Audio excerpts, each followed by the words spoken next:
The Illuminate Arts and Faith Conference in Chattanooga, Tennessee wants to help you find your tribe.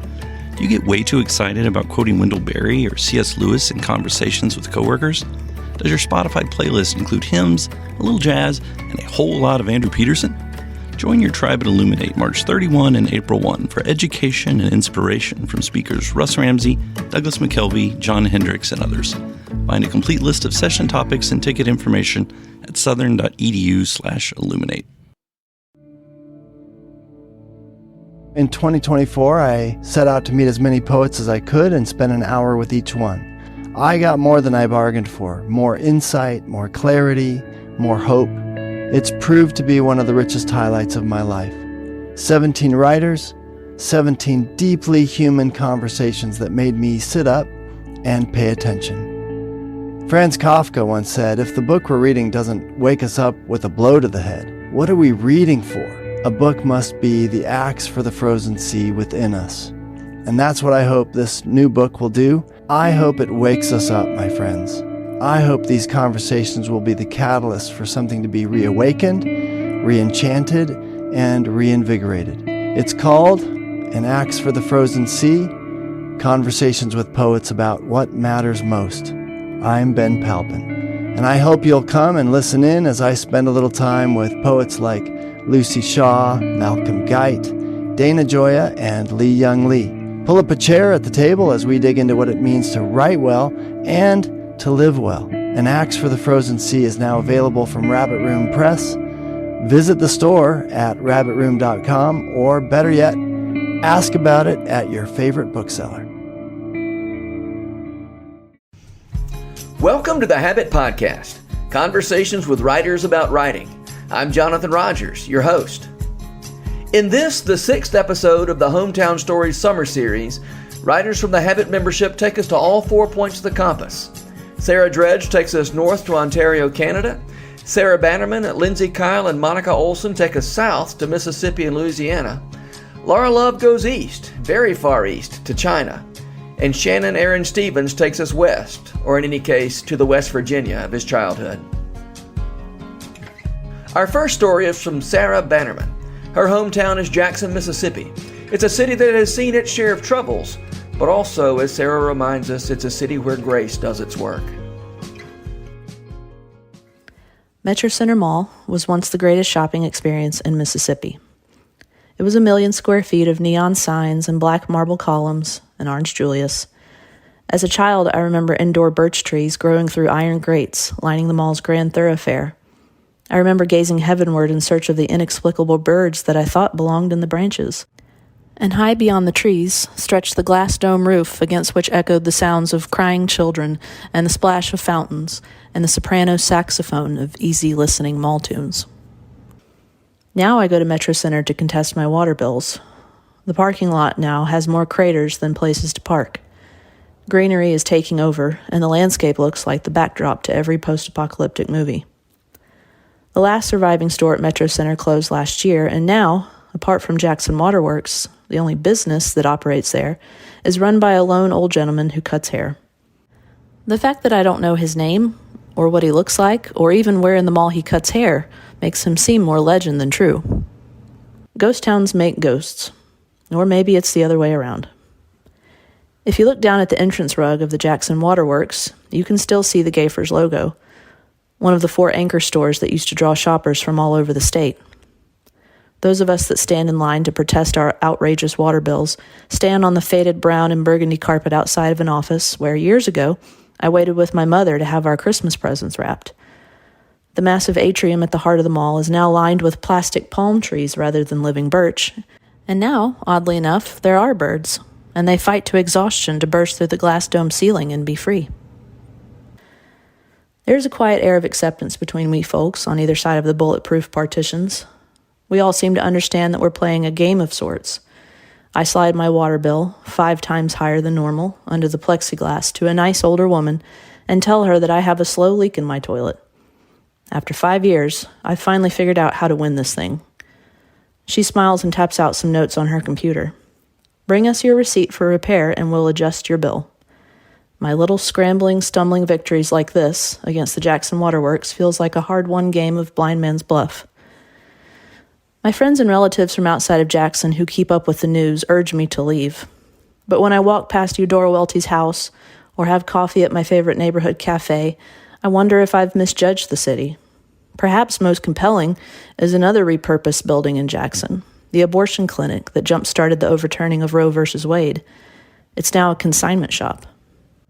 In December, the Pink House, as it was known, was scraped down and scaled like a fish, and now it is a pearly white, a washing clean. Now I drink coffee at the Bean across the street and watch people walk in and out with second chance furniture. The city's role in the overturning is not a credit to our own piety. There was plenty of outrage even here in the Bible Belt at the Pink House's closure. But it is proof that God is looking to make ghosts into real people, and from those real people come real cities. In reality, this city is, like all places, a blend of good and bad. You can see God's original and inevitable good, and you can see where the devil is trying to spoil it. But the spoiled good, as Lewis called it, will one day be thrown off, and forever. In the meantime, it's clear that God is making living, breathing people on either side of the tracks. His kingdom come, His will be done on earth, in the Covenant neighborhood and the ghetto, as it is in heaven. At the time of this writing, April 10th, the city of Jackson has had no garbage pickup, and hasn't had any since March 31st. The fines we owe in EPA violations slowly crank along at the rate of $1,000 a day. The mayor has directed us to take up our own bags and cans, load them in our cars, and take them to the designated drop-off facility where I guess it makes most sense. Metro Center Mall. Our next story comes from Sarah Dredge. She grew up in Keswick, Ontario, where she walked to school in the snow, uphill both ways. I guess I could start by saying that as a kid, I did in fact walk uphill both ways to and from school, and that in the winter I definitely did it in the snow. Our little town of Keswick had grown up in cottage country, hugging the shore of Cook's Bay on Lake Simcoe along a road called the Queensway.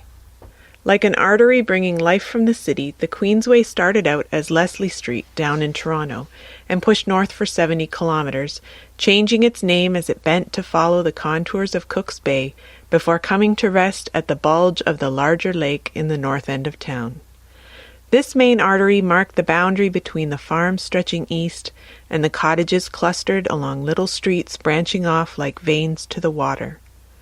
But in that space between the bay and the Queensway lies a long ridge left by retreating glaciers, so that each little street climbs a steep hill from the main road and then slides down to reach the lake.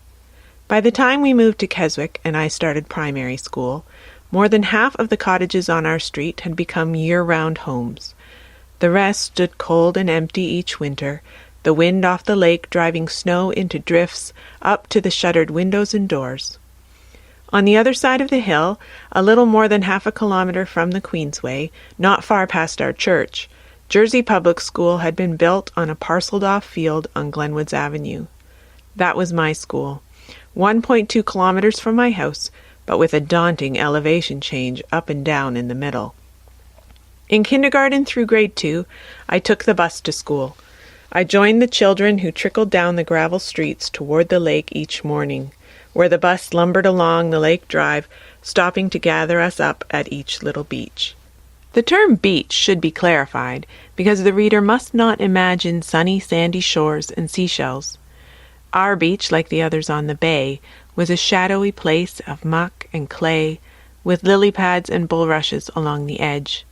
Willows dropped leaves and bugs into the shallows, and industrious and kindly neighbors would rake large mounds of seaweed to the side, so there was a clearer path into the water. We loved it. The beachy beaches are on the big part of the lake in Roach's Point, Jackson's Point, and Island Grove, where the large, wealthy summer homes still stand today. Not to be thwarted in their quest for the prestige of a beachside lake house, a group of the city folk who built their ramshackle cottages near the bay celebrated by naming several of those little streets and beaches after the exotic destinations of the richer city people. So my bus would stop to pick up decidedly not rich kids at Pasadena Drive and Tampa Drive, and at Hollywood Beach at the end of Hollywood Drive, and Miami Beach at the bottom of Miami Drive. But in grade 3, the school board deemed me and the other grade 3 kids old enough to walk the short 1.2 kilometers to school. I don't think the school board lived in Keswick. Facing that steep hill in the morning was a rough start to the day. We'd dawdle at the bottom, hoping a friendly neighbor might offer us a lift, but that usually made us late and out of breath when we reached the top and skidded down the gravel edge to the road on the other side. Mrs. Bailey would hold out her stop sign, blow her whistle with authority, and create safe passage for us across the Queensway, to where we reached the sidewalk for the easy part of our journey. After school, though, the hill loomed ahead all the way along that flat sidewalk, until Mrs. Bailey ferried us across, and we began the trudge back up and over. And then winter set in. After navigating the big kids in their snowballs on the flat stretch, and meeting a bundled Mrs. Bailey, we would reach the hill. The absence of sidewalks meant one had to risk cars by walking on the road, obviously discouraged, or stumble along the snowbank, sinking or skidding. But even though we climbed that hill every day, it was a fresh shock each time we crested the top to be suddenly blasted by the wind screaming up from the lake. Most days we turned backward for a moment to catch our breath, and then with courage to match Shackleton, we began the slippery descent. There lay the bay, a wilderness of ice, the sun already threatening to set in its winter weariness. As winter wore on, a small village of fishing huts would form out there on the ice, and we could see pickup trucks and skidoos zipping around between the pressure cracks. Lake Simcoe is one of the top 10 ice fishing destinations in the world. But that didn't make me feel any better when my frosty nostrils stuck together and my socks started to slide down in my boots. But then, one day you'd come over the hill and see patches of open water between the ice drifts, and several days later you would reach the top, and the wind felt fresh rather than bitter, and the sun was sparkling on the bay as ducks and geese streamed north in their noisy V's. Soon it was summer. The cottagers returned, filling out the neighborhood with extra friends. Days were spent with bare feet and lemonade, swimming and digging clay down at the beach and canoeing on the river. There were trips to the library and church baseball. Evenings meant picking midge flies out of your teeth after a bike ride along the lake, and roasting marshmallows over twilight campfires. In the summer, we only climbed the hill to walk to church or to the corner store for ice cream. All too soon, though, cottagers were shuttering their windows. I'd wake early to the sound of hunters shooting ducks out in the marsh. School would begin with socks and shoes and backpacks, and the hill between home and school loomed large both ways. In grade 6, they paved our street and put a traffic light at the Queensway. We wondered about Mrs. Bailey, but she stayed at her post, pushing the button to change the light, and guarding us with her stop sign while we crossed on the painted lines. By the time I finished grade 8, the fields between Mrs. Bailey and Jersey had grown a crop of townhouses and a grocery store. In summer, people didn't usually swim at our beach anymore. We preferred driving out to Jackson's Point. The bulrushes and the waterbirds took over, and it became a nice place to sit and fish or watch the sunset. But the lake still froze every winter, the ice huts still formed their little outposts on the bay, and the wind still knocked the air out of us as we came over the top of the hill. I started high school in a different town, and once again I took a bus. But wouldn't you know it, the bus stop was on the Queensway, over the hill. We're headed back south, way down south, with Lindsay Kyle, who offers this little portrait of Lafayette, Louisiana. Laissez le bon temps rouler. Let the good times roll, by Lindsay Kyle. To find my hometown, head south. Once you get there, go further south and you'll find Lafayette, Louisiana. Any further south will land you in the Gulf of Mexico. And trust me, the Gulf Coast of Louisiana isn't nearly as pretty as the Alabama or Florida beaches. The region of Acadiana doesn't boast of the stereotypical southern charm. There's hospitality, of course. If staying in someone's home, you'll be welcomed with a pineapple. Likewise, if you stay too long, another pineapple might suddenly find its way into your guest room. Take the hint and pack your bags immediately. You'll also encounter mossy oak trees, swampy lands with alligators, and languages nearly indiscernible to the human ear. This was my home. I lived as a non-Cajun in Cajun country until my early 20s. I spent much of my childhood trying to reconcile the dissonance of my own non-Cajunness to the world around me. But crawfish season was different. All joy in life revolved around crawfish season, beginning just after New Year's and petering off sometime in mid-April. Friday nights during Lent, when meat was forbidden by the Catholics, we'd gather in force at Randall's restaurant for a feast unlike any other. The Zydeco music spilled over into the parking lot, as did the smell of boiled crawfish. The steam hit my face as soon as the door opened. The air was a strange mixture of spices that made my eyes water. Every table had a hole in the middle, surrounded by a red plastic tablecloth. That hole will become important in just a minute, so stay with me. No menus necessary. My dad ordered a plate of fried frog legs to start. It's true that they taste like chicken, but you'd hardly notice that from the white, creamy dilly sauce you dip them in. The first course is over before the end of the first song. Every table surrounded a dance floor and a stage. The stage was made for Zydeco music. The Zydeco band played endlessly.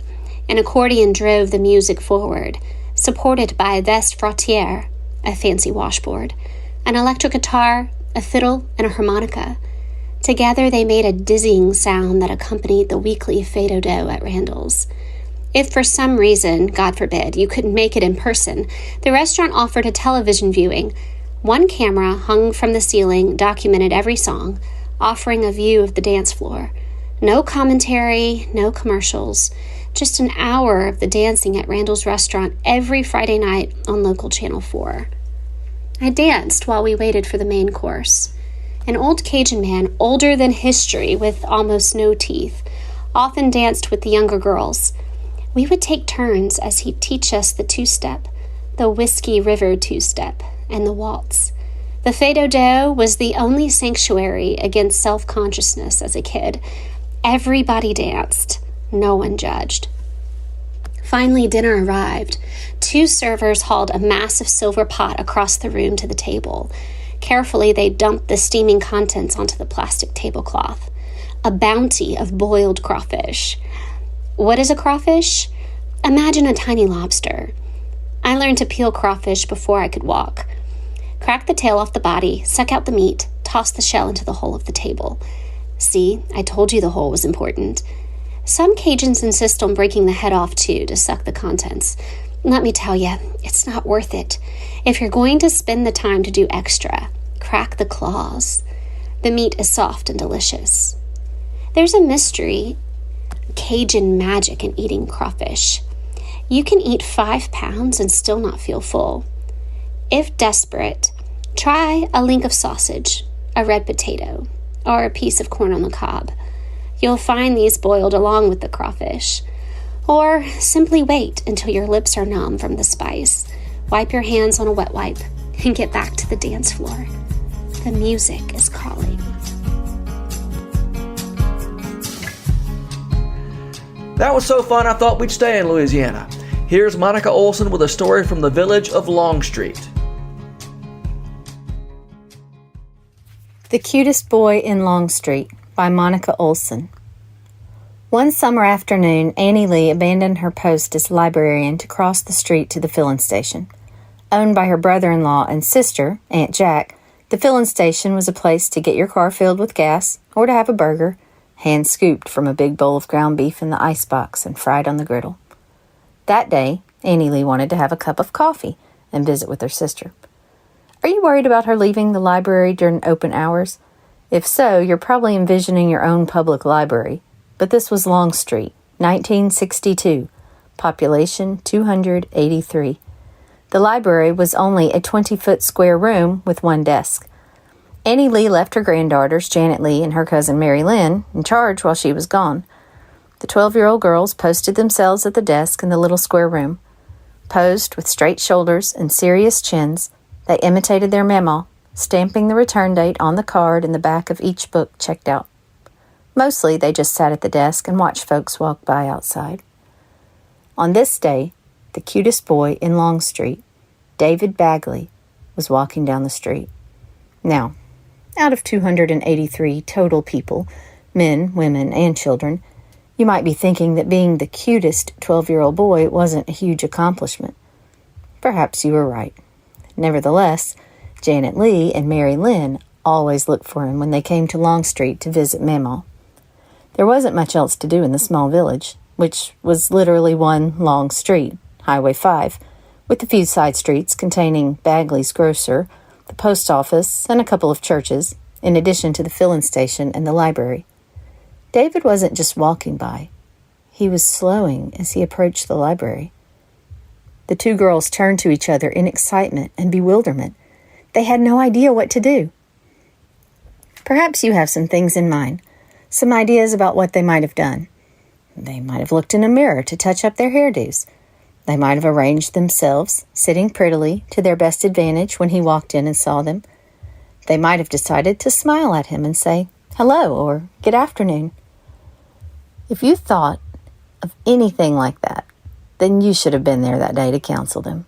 Unfortunately, you weren't there. Here's how they counseled each other. "What do we do? I don't know. What do we do? We can't just let him walk in without noticing us. No." Looking around desperately, they settled on the reference section, where the biggest and heaviest books sat together. The girls looked at each other, back at the reference section, and back at each other. "Let's hit him over the head with the phone book." "Yes, that's perfect." Janet Lee and Mary Lynn grabbed the phone book of Shreveport and all its surrounding towns and villages and hid behind the door. When the cutest boy in Longstreet walked past them, they slammed it onto his head. Bursting into giggles, they huddled together in victory, pink cheeks shining. When they looked back to the object of their desire, their glow faded. His cheeks, too, had taken on some color, but were of a different shade of red altogether, a darker shade. His eyes narrowed, his chest heaved, his mouth opened, and he let them know exactly what he thought. Sometimes it's hard to bear the burden of being handsome. He marched out of the library and down Highway 5, while Janet Lee and Mary Lynn stood in the doorway, looking longingly after him. The cloud of longing lifted when Annie Lee returned from her coffee break. She had seen it all and gave them a good scolding. The girls' only consolation was that they were too old to pick a switch off the bush outside the door. Such switches were stripped of their leaves and used for swatting a naughty child's legs. Mostly the boys. John Wayne, John Harry, and Billy Jack got the switches. The two girls didn't need to be switched that day. Annie Lee's scolding and David Bagley's disdain were quite enough. It might not surprise you that it didn't work out between David Bagley and either of the girls, despite so much earnest flirting on their part. I like to think they must have learned something from their mistake that summer afternoon, as both of them went on to eventually use words with cute boys, go to dances with cute boys, and ultimately marry cute boys. But not the cutest boy in Longstreet. Dolly China isn't literally Laura Love's hometown, but when it came time to leave, Laura felt like she was leaving home. I didn't know what I would miss. I feel like an imposter for claiming Dolly as my hometown. I wasn't born there, I didn't grow up there, and it's not where my family is from. It's not even in my home country. But as I packed to leave, I grieved like an exile being led away from the promised land. This small mountain city in southwest China is the hometown of my heart. It's where I learned how to be an adult, a wife, and a mother. Where I stood at the kitchen sink struggling to turn the hot water pipe from solar to water heater, and came to a vivid and despairing awareness of the depth of depravity in my own heart. It was there that I faced an intense battle with depression and anxiety and fought desperately to cling to faith and hope. And it was there that I really came to know that my security rests not in the strength of my grasp, but in the grip of him who said, "No one can snatch them out of my hand." We've been back in the U.S. for 5 years now. The distance in time and space has given me some clarity on our life there, as if my eyes couldn't see it up close and I had to hold it at arm's length, like my father with a menu. I find myself surprised by some of the revelations that have come into focus after this time. I knew I loved the stunning mountain views, the subtropical flora and fauna, the pulled out of the ground yesterday freshness of the produce, and the unique cuisine full of vegetables and seasoned with lard. I knew I would miss our friends, the yellow concrete walls we called our home for years and slowly made our own, and the privilege of living a short drive away from a hike in the foothills of the Himalayas. What I didn't expect to miss was my community of early morning exercisers when I went for a run. The older men would walk backward down the road, blaring Chinese opera from speakers strapped to their waists, while they slapped their arms rhythmically. Groups of women rehearsed fan dances in the park. Badminton players practiced in open spaces, and Tai Chi enthusiasts would strike fearsome poses with their swords. A few daring souls braved the cold, polluted river for an early morning swim. Occasionally, even animals would join in, like the tied-up goat that charged me to the full length of his rope, or the pig that got loose and chased my friend down the street. She made a personal record that day. I do not miss the rats that often skittered across my path in the dark, turning my basic run into an unwelcome obstacle course. I knew I would miss after-dinner walks with my family as we ambled home from the little restaurant on the corner. A gentle evening breeze would pick up, and we never tired of the silhouette of our high western mountains against an orange sky. But I didn't realize how much I loved the various community vignettes that marked those hours. The group dances around the lily pond, the kids rollerblading under our feet, and the elderly community exercising on the curious metal equipment rooted in concrete at every little park. Being introverted and easily overwhelmed by constant attention every time we went out, especially with the kids. Look, 3 kids, no, 4. I didn't know I would miss the camaraderie we had in a throng of pedestrians whenever we stepped out of our flat. I knew I would be happy that I didn't have to walk long stretches with heavy groceries, but I didn't know I would miss being able to walk for so many of our errands. I didn't know how lonely I would feel when I looked out of my suburban window in the U.S. or took a stroll in the neighborhood and didn't see another soul. I expected to miss the glorious views and mild climate, but I didn't realize how important it had become to me to keep the windows open year-round for fresh air, or how much I loved rainy season and the way it muffled the sound of the traffic outside our flat, or how I enjoyed the background noise of primitive brooms scratching the street as sweepers performed their early morning work 6 stories below. These things were woven into the rich fabric of our everyday lives and wrapped around me like a well-worn quilt that I took for granted, until it was jerked away and I was left feeling cold and exposed and wondering who I was without that facet of our lives. But of course, it's not only this geographical and cultural context that made Dolly my hometown.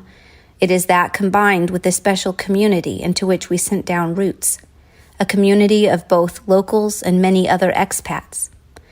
I miss this place and these people on a daily basis. I dream of them on a weekly basis. And because most of this community has left Dolly, my hometown has been metaphorically wiped off the map, as though flattened by a giant tornado from the American South or washed away by an Asian tsunami. There is no going home for me. In our last days in China, I grieved deeply and intentionally. Usually one to push away sadness, if at all possible, I had to make a concerted effort to pause and acknowledge those feelings of grief. The best way for me to do that was to write.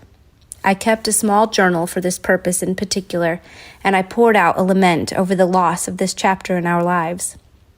It was a healing lament, and it taught me on a heart level an important lesson articulated by Amy Carmichael. In acceptance lieth peace. One can't accept what one doesn't even feel. I learned to feel and accept my sadness and came to a place of deep peace despite my grief. And from that place of peace, I am freed to feel true gratitude for what our years in Dolly have given me, an experience of rootedness and belonging that I have not had anywhere else. And ultimately, it is a signpost pointing to my true home, where all that I miss and long for is fulfilled. I called my little journal both a lament and a love letter to my home, the hometown of my heart. And finally, we'll wrap up this episode with Shannon Aaron Stevens' reminiscences of his boyhood in Alum Creek, West Virginia.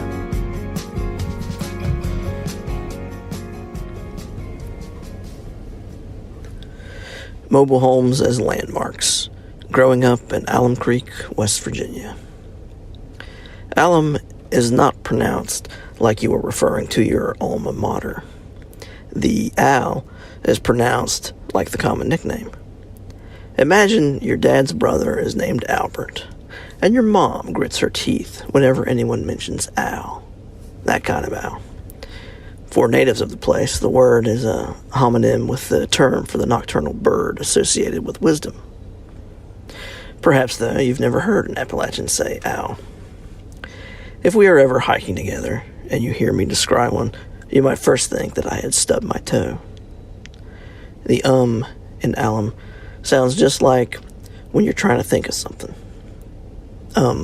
Yeah, it does. Just like that. Alum Creek, West Virginia is where I grew up. It was a fun place to be a kid, especially if you like to ride a bike. Partly because there were lots of great places to ride, partly because there was little else to do. I like riding my bike. My twin brother Adam and I and our first cousin Greg were always on our bikes. Riding a mountain bike felt more natural than walking on God-given legs to our trio of 10-year-old boys. Alum Creek is the nearest city with a post office to where I lived, true. But back then, when asked where I lived, I probably would have answered Pine Grove Road. Yes, but where on that road do you live, you might have asked. I could not have given you an address because ours was a rural route box number, and it was not printed on our mailbox. The directions likely would have sounded something like this. Once you turn onto Pine Grove, go about a mile. Then you'll see a brown trailer on the right. What's that? Oh, no. A single wide. Like you live in? Yes, a mobile home. Yes. Then there will be a house on top of a hill. Then a double wide on the left as you're going around a sharp turn. At the top of the hill is a gray trailer. That's where I live. It's a long gravel driveway. You'll see my bike in the yard. This geography by trailer is a key feature of my childhood. For instance, the stretch of road we were allowed to ride on was bounded by our trailer and, quote, Paul's trailer. The brown trailer, the first one mentioned in the directions to my home, was the dwelling place of our Uncle Paul. Most grown-ups don't have summer break. Summer is the best time for riding bikes. 1, because it's warm. 2, fewer parents around. Close your eyes and imagine you are watching a movie. It's an exterior scene showing a quiet country road on a summer day. Enter Cousin Greg on a bike. To him, Adam and Shannon, each on bikes. Greg: "Hey, let's go farther down the road." Adam: "No, we can't." Greg: "Why not?" Shannon: "Our dad said we aren't allowed to ride past Paul's trailer." Greg: "Ha!" Adam: "But Dad said." Shannon, visibly nervous. Greg: "Yeah, well, your dad ain't here, is he?" Adam: "No." Shannon: "So?" Greg: "So? What he don't know won't hurt him. Come on." Greg then rides toward Paul's trailer and crosses the invisible border and into a curve of the road. Adam to Shannon. Shrug. Shannon to Adam. Shrug. The brothers follow their cousin. Suddenly, a red pickup rounds the corner, and almost collides with all 3 bike riders. Dad. To Adam and Shannon from the truck. Get your butts home now. How slowly one goes on foot when pushing his bike home to an inevitable punishment. What our father didn't know may not have hurt him, but what he did know hurt us. That is what it's like being an alum of Alum Creek.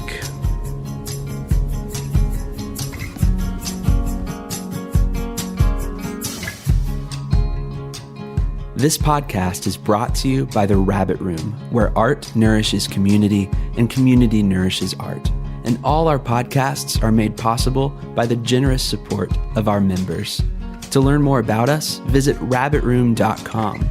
And to become a member, rabbitroom.com/donate.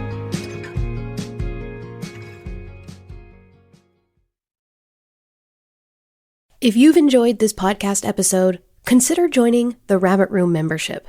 Your membership helps sustain this community, funding everything from publishing and podcasts and theater productions to events and programs that support artists who create with a Christ-centered vision. We'd love to have you on board. Learn more at rabbitroom.com/member.